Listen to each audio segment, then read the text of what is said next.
வணக்கம் தலைவா, அனைவருக்கும் இனிய வணக்கம். இன்றைக்கி நம்ம இந்த ஒரு வீடியோவில் எதை பற்றி பார்க்க போகிறோம் அப்படின்னு பார்த்தீங்கன்னா, பயிர்க்கடன் தள்ளுபடி செய்யக்கோரி விவசாயிகள் கண்டன ஆர்ப்பாட்டத்தில் ஈடுபட்டிருக்காங்க.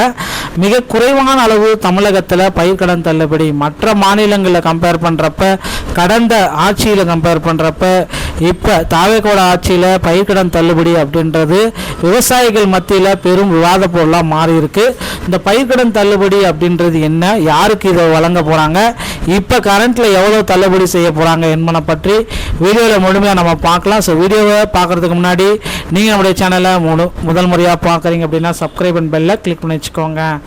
ஸோ வீடியோக்குள்ளே போகலாம். பயிர்க்கடன் தள்ளுபடி கோரி விவசாயிகள் கண்டன ஆர்ப்பாட்டத்தில் ஈடுபட்டிருக்காங்க.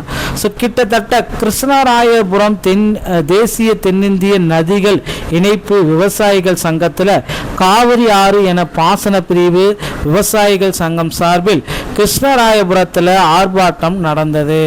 தென்னிந்திய நதிகள் இணைப்பு விவசாயிகள் சங்க தலைவர் ஐயா கண்ணு அவர்கள் தலைமை வசித்து என்ன பேசினார் அப்படின்னு பார்த்தீங்கன்னா, தேர்தல் வாக்குறுதி அடிப்படையில் விவசாயிகளுடைய கடன்களை ரத்து செய்து மீண்டும் விவசாயிகளுக்கு பயிர்க்கடன் வழங்க நடவடிக்கை எடுக்க வேண்டும்.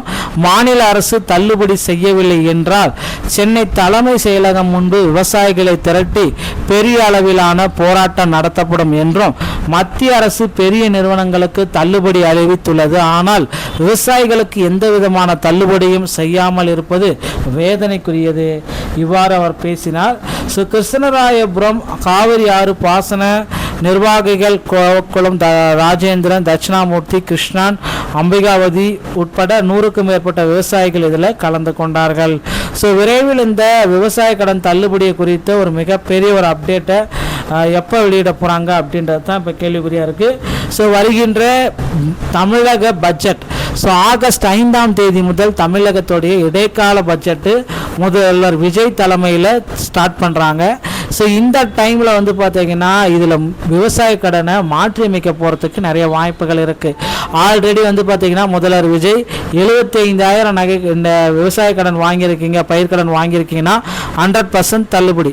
75,000 ரூபாய்க்கு நீங்கள் மேலே வாங்கியிருந்தீங்கன்னா 50%, 35,000 மட்டும்தான் தள்ளுபடி அப்படின்ற மாதிரி ஒரு அறிவிப்பு போனதுனால விவசாயிகள் வந்து பார்த்திங்கன்னா ரொம்ப சோகத்தில் இருக்காங்க. ஸோ கண்டிப்பாக அவர்களுக்கு வந்து பார்த்திங்கன்னா 5 ஏக்கருக்குள்ளே அப்படின்னா முழுமையான தள்ளுபடியும், 5 ஏக்கருக்கு மேலே அப்படின்னா 50% தள்ளுபடியும், தேர்தல் வாக்குறுதிகளில் குறிப்பிட்டதை நிறைவேற்றுங்க அப்படின்ற கோரிக்கைகள் இருக்குது. ஸோ என்ன பண்ண போகிறாங்க அப்படின்றத நம்ம இன்னும் வரக்கூடிய மத்திய இந்த இடைக்கால பட்ஜெட், தமிழக இடைக்கால பட்ஜெட்டில் நம்ம எதிர்பார்க்கலாங்க.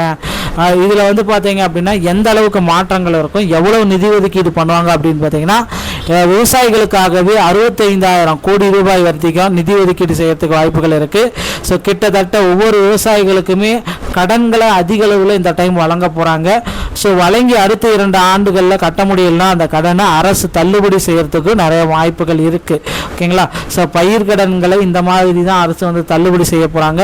மீண்டும் வந்து மாற்றப்பட்ட தள்ளுபடி பட்டியல் அப்படின்றது வந்து பார்த்தீங்கன்னா 3ஆம் கட்ட பட்டியல், அதில் 75,000 4 லட்சம் வரைக்கும் 100% தள்ளுபடியை வழங்கலாம் அப்படின்ற மாதிரி யோசனைகள் போயிட்டுருக்கு. முதல்வர் விஜய் அவர்கள் வந்து பார்த்தீங்கன்னா இந்த அமைச்சர் கூட கூடி ஒரு நல்ல சுமூக முடிவுகளை எடுப்பார் அப்படின்றத நம்ம விரைவில் எதிர்பார்க்கலாங்க. ஸோ இந்த மாதிரி தகவல்களை நீங்கள் உடனுக்குடன் பெறணும் அப்படின்னு நீங்கள் நினச்சிங்கன்னா நீங்கள் நம்முடைய சேனலை ஒரு சப்ஸ்கிரைப் அண்ட் பெல்லை மட்டும் கிளிக் பண்ணி வச்சுக்கோங்க. மீண்டும் ஒரு நல்ல தகவலோடு நான் உங்களை சந்திக்கிறேன். நன்றி, வணக்கம்.